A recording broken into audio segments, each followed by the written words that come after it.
What's happening, guys? Welcome to the Rise Up Rich podcast. I don't know what number. I think number 12, maybe. Thanks for taking the time to join me today. I got a really cool show for you. Today I'm flying solo, and what I'm talking about today is levels of competence. And I think this is like a really important thing for people to get a grasp of, to bring awareness to, because once you understand these different levels of competence, you're going to begin to see where you fit into these levels of competence based on where you're at in your life. And I think they're really going to allow you to provide a lot of, awareness, or going to give you the tools that you need to move to greater states of consciousness. So I'm going to say all four levels of competence, and then we're going to dig into each one with some examples. So the first level of competence is unconscious incompetence. And then from there you have conscious competence. And then you have, from there you have conscious incompetence.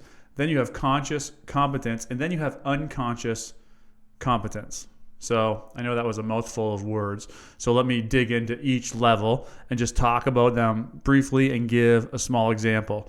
So let's go with starting with the beginning at the top, which is unconscious incompetence. This would mean that you are completely unaware of a problem and you're completely unaware of how to fix that problem.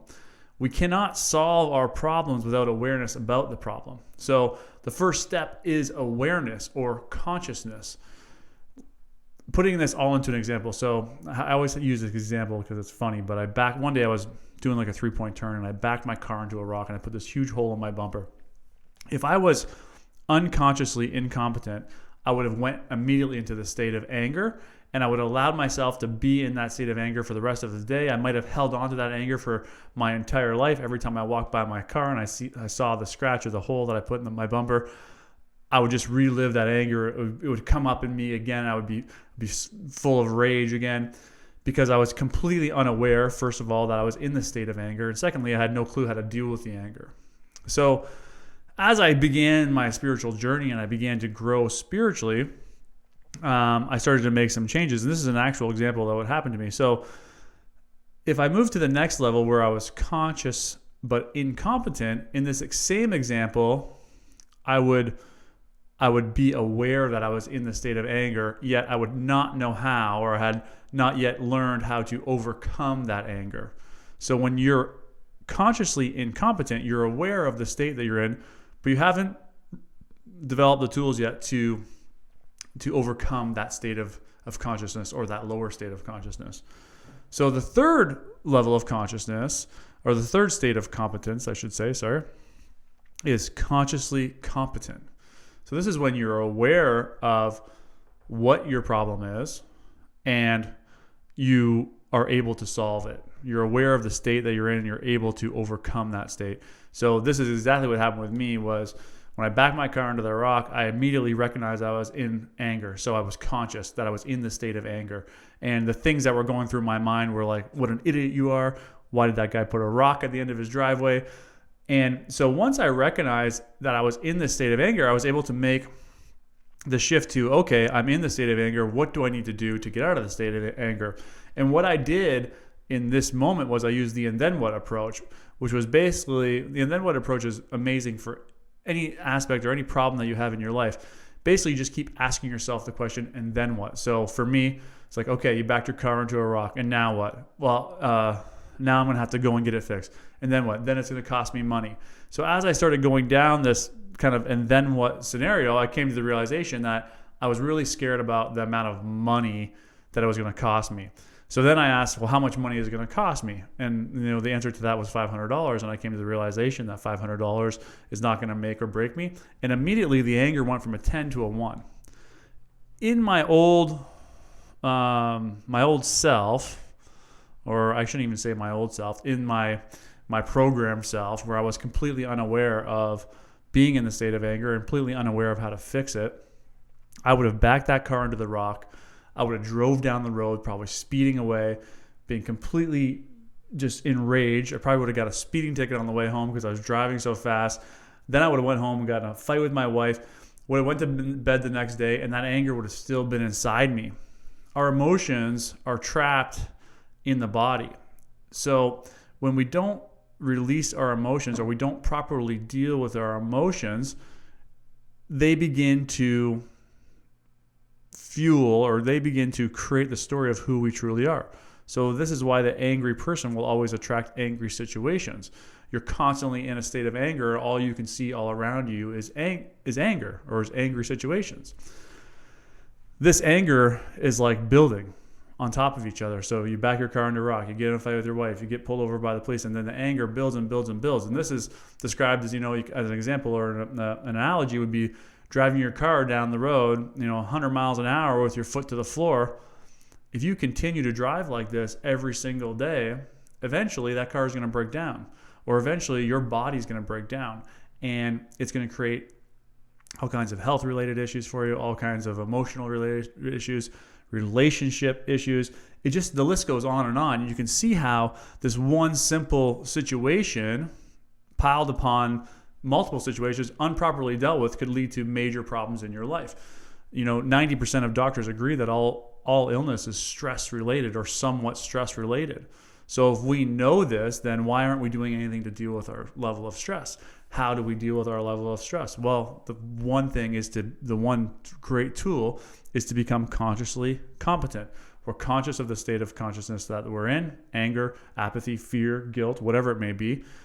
And we're competent. We've learned the tools on how to overcome these lower states of consciousness so that we're not holding on to them for lifetimes.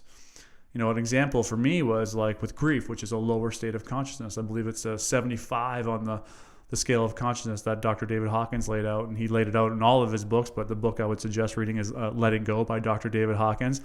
And in this, he created a logarithmic scale of the scale of consciousness. And it's basically like a map. Where are you currently and where do you want to go? So when you're in this, I was in the state of grief, which is, I think it's like 75, like I say, on the scale of consciousness.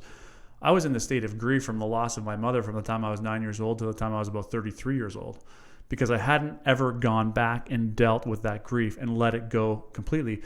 Part of the reason being is that I didn't have the tools I didn't know how to actually let it go completely, which is absolutely crazy to me that we were just never taught how to really release these emotions and be free of them forever.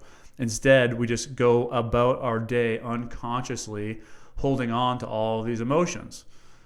As I've already stated, holding on to these negative emotions is like driving your car down the highway 100 miles an hour. It's being in a state of fight or flight. If you imagine a race car driver driving around the track at 200 miles an hour, his body is completely 100% in tune to getting around that track. You can imagine the tension that he's feeling as he drives around that track. Well, this is ultimately what we're doing all the time. Our body becomes in a state of fight or flight.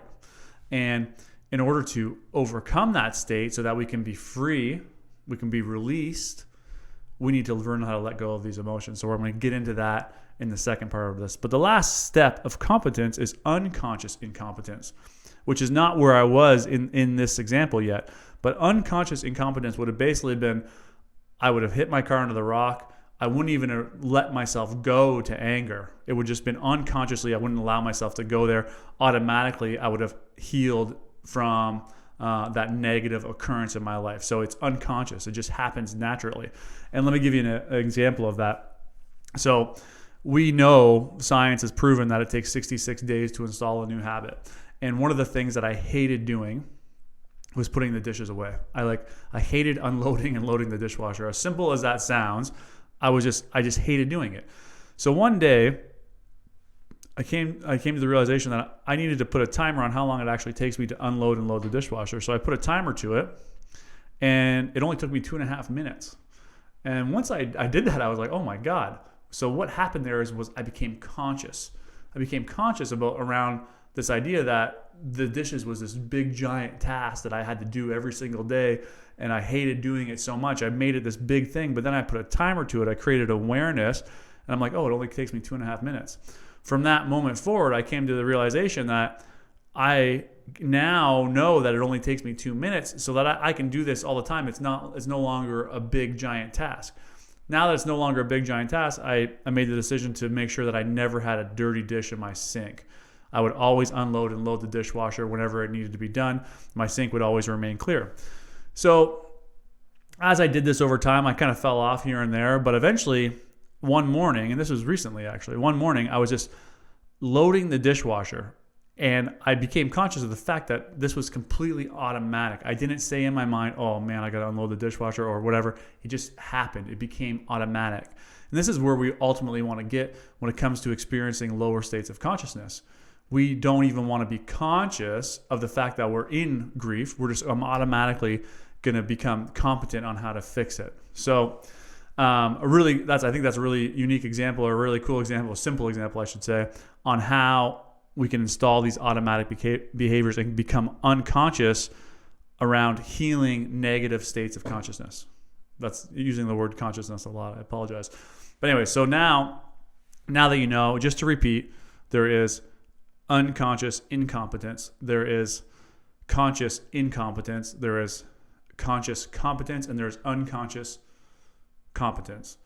Ultimately, where we want to get to is the unconscious competence, where we're just completely 100% free. We don't even have to bring our awareness there. We just automatically let go of that negative emotion.